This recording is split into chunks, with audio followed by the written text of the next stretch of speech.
Se Jesus e seus apóstolos não ensinaram a doutrina da perseverança dos santos, tal qual Calvino e os teólogos reformados a ensinam, então qual seria a origem deste ensinamento? Qual seria a origem dessa doutrina? Bem, precisaremos voltar no tempo ao século V e encontraremos vestígios dessa doutrina em um monge beneditino chamado Aurélio Agostinho, que foi bispo de Hipona, uma cidade romana na África. Mais conhecido como Santo Agostinho, certamente você já ouviu falar desse personagem. Esse monge foi, por assim dizer, uma influência importante para a ideia da perseverança dos santos, como um dom concedido por decreto divino para os eleitos. Agostinho acreditava que a salvação era garantida pela graça soberana de Deus e que os verdadeiros eleitos seriam preservados incondicionalmente até o fim. Essa era a forma de entender de Agostinho. Em sua obra O Dom da Perseverança, Agostinho escreveu o seguinte, abre aspas, como então uma pessoa que não perseverou pôde possuir a perseverança, já que apenas aqueles que possuem este dom perseveram realmente? E continua, não se pode de nenhuma maneira dizer que aquele que não perseverou até o fim possui, no entanto, essa perseverança de que falamos aqui e pela qual se persevera realmente até o fim com Jesus Cristo. Fecho aspas.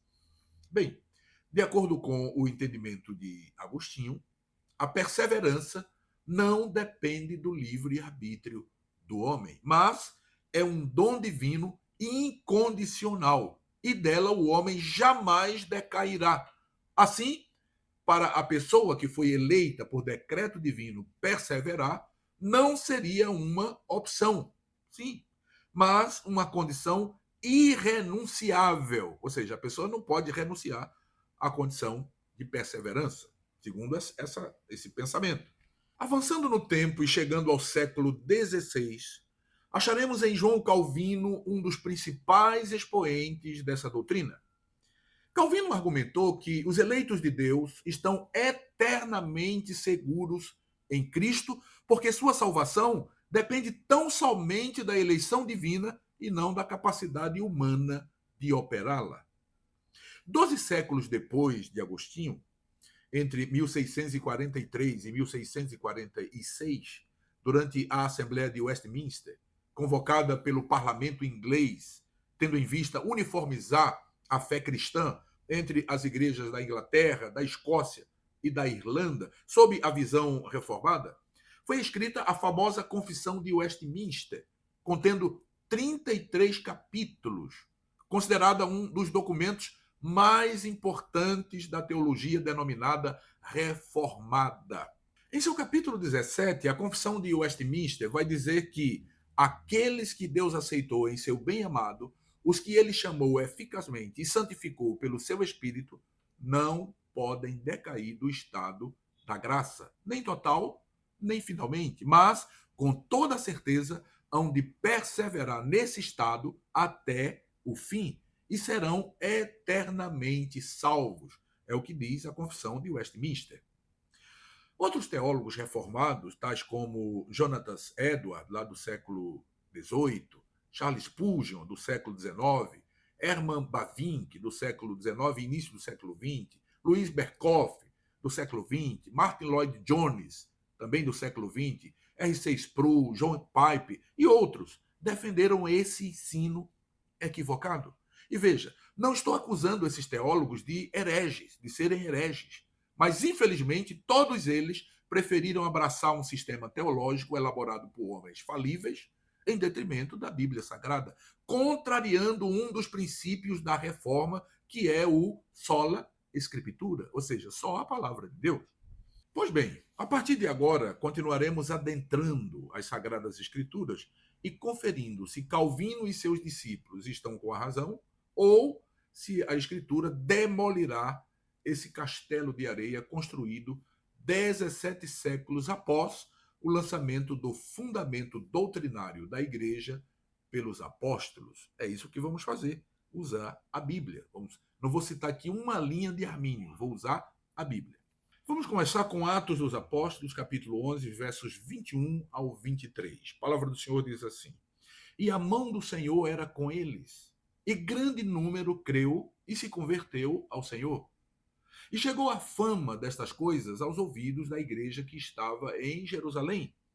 E enviaram Barnabé até Antioquia, o qual, quando chegou e viu a graça de Deus, se alegrou e exortou a todos a que, com firmeza de coração, preste atenção aqui, permanecessem no Senhor.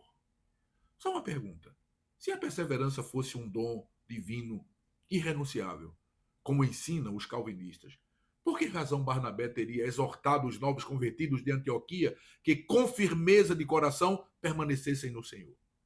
Essa exortação não seria dispensável? Bem, juntamente com Barnabé, o apóstolo Paulo fez a mesma coisa.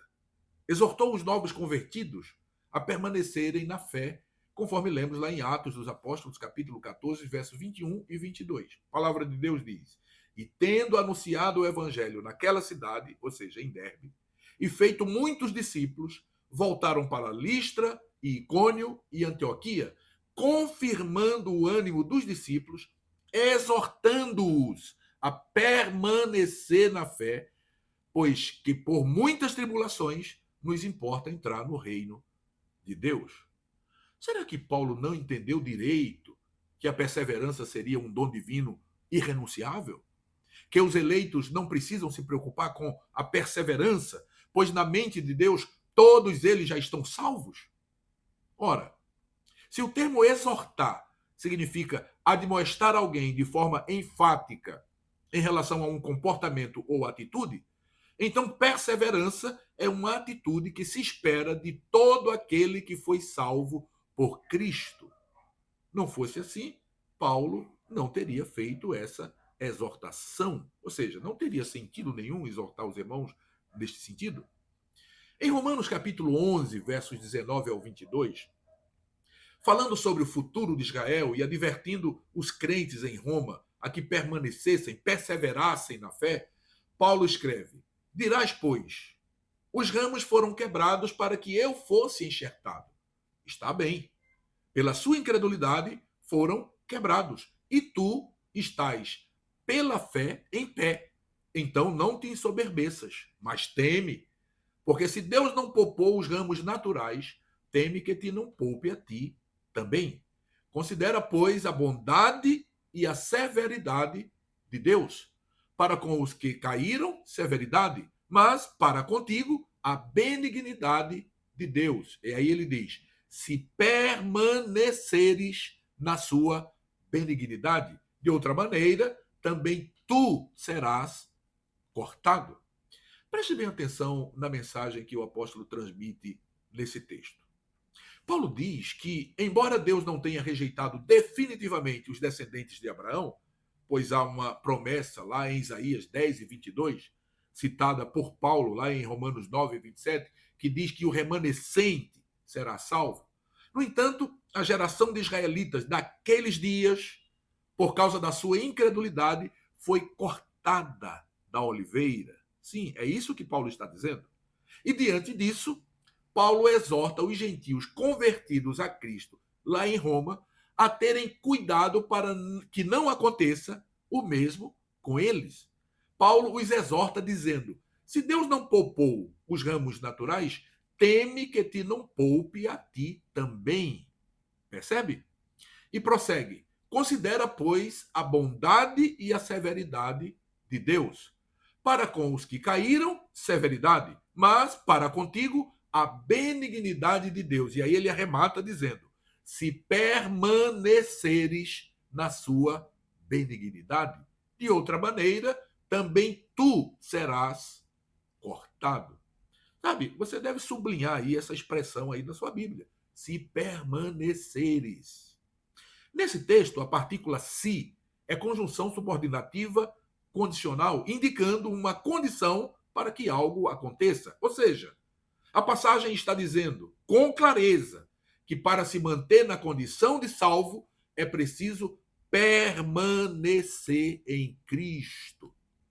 E qual é a lição que esse texto traz? É que os gentios convertidos a Cristo, lá em Roma, deveriam olhar para o povo de Israel e aprender com o seu exemplo. Pois, mesmo sendo ramos naturais, Deus não os poupou. E por que foram cortados?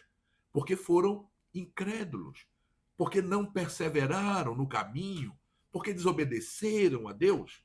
Desse mesmo modo, se os crentes em Roma não permanecessem guardando a fé, seriam cortados de Cristo. Diante disso, pergunto: se Cristo é o único Salvador, alguém que é cortado de Cristo perde ou não perde a salvação? Escrevendo à igreja em Corinto, na primeira carta, no capítulo 10, versos 1 ao 6, e depois verso 11 e 12, Paulo faz um alerta aos irmãos naquela igreja sobre o perigo de se desviar da fé. E para isso, ele traz à memória daqueles crentes a história do povo de Israel no deserto e o terrível desfecho para a maioria daqueles que saíram lá, que foram tirados por Deus lá do Egito. Paulo escreve dizendo o seguinte: ora, irmãos, não quero que ignoreis que nossos pais estiveram todos debaixo da nuvem, e todos passaram pelo mar, e todos foram batizados em Moisés na nuvem e no mar, e todos comeram de um mesmo manjar espiritual, e beberam todos de uma mesma bebida espiritual, porque bebiam da pedra espiritual que os seguia, e a pedra era Cristo. Aí o verso 5 diz: mas Deus não se agradou da maior parte deles, pelo que foram prostrados no deserto. Verso 6: e essas coisas foram-nos feitas em figura, para que não cobicemos as coisas más, como eles cobiçaram.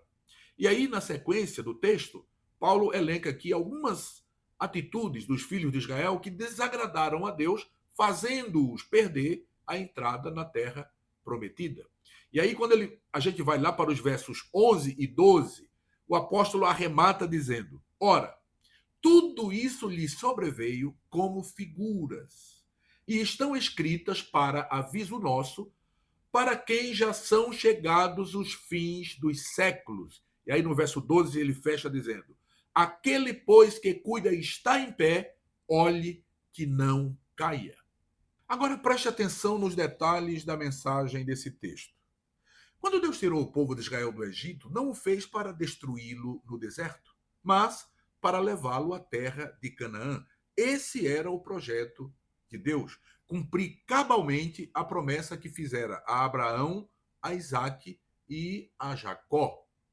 Em Êxodo, no capítulo 3, versos 7 e 8, nós lemos o seguinte: e disse o Senhor: tenho visto atentamente a aflição do meu povo que está no Egito, e tenho ouvido o seu clamor por causa dos seus exatores, porque conheci as suas dores. Portanto, desci para livrá-lo da mão dos egípcios e para fazê-lo subir daquela terra a uma terra boa e larga, a uma terra que mana leite e mel. Essa era a promessa de Deus a Abraão, não é? Mas o que aconteceu? Em vez de o povo ser agradecido a Deus pelo grande livramento que o Senhor concedeu, livrando-os, né, lá do cativeiro egípcio, e permanecer fiel ao Senhor para receber a sua herança, o texto diz que a maioria desagradou a Deus com as suas atitudes e práticas, e por causa disso ficaram prostrados no deserto. Diante dessa tragédia que ocorreu com o povo de Israel, e só ocorreu porque eles não permaneceram fiéis ao Senhor, Paulo chama a atenção dos crentes lá em Corinto, dizendo que tudo isso, ou seja, esse triste quadro, essa triste história do povo de Israel ficou registrado ou foi registrado na palavra de Deus para servir de aviso para nós. O que Paulo está querendo dizer?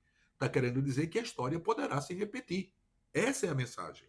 O Senhor nos resgatou do mundo para nos levar a Canaã celestial. Se não quisermos ficar prostrados no deserto, devemos permanecer em pé ou de pé diante de Deus. ou seja, permanecer fiéis ao Senhor. Veja o que diz o escritor aos Hebreus, no capítulo 3, versos 12 ao 19. A palavra do Senhor diz assim: Vede, irmãos, que nunca haja em vós ou em qualquer de vós um coração mau e infiel para se apartar do Deus vivo.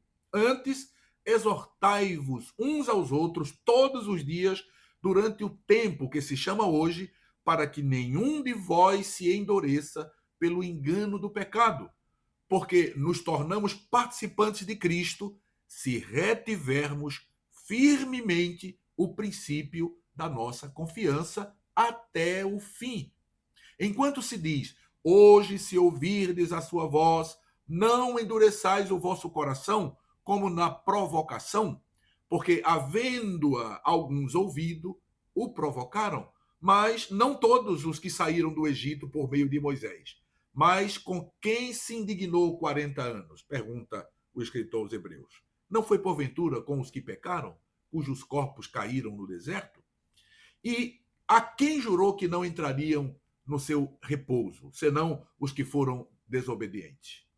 E vemos que não puderam entrar por causa da sua incredulidade. Bem, queridos, creio que não há dúvida que esse texto foi escrito e dirigido a pessoas salvas. Mas, mesmo assim, é uma séria advertência para que se não apartem do Deus vivo. É isso que a gente acabou de ler. Ora, se esse afastamento de Deus não fosse possível, essa advertência não teria nenhum sentido. Percebe? A orientação clara: retenham firmemente o princípio da nossa confiança até o fim, não teria também nenhum sentido. Muito bem, no próximo vídeo seguiremos demolindo a doutrina da perseverança dos santos segundo Calvino e demolindo com a palavra de Deus.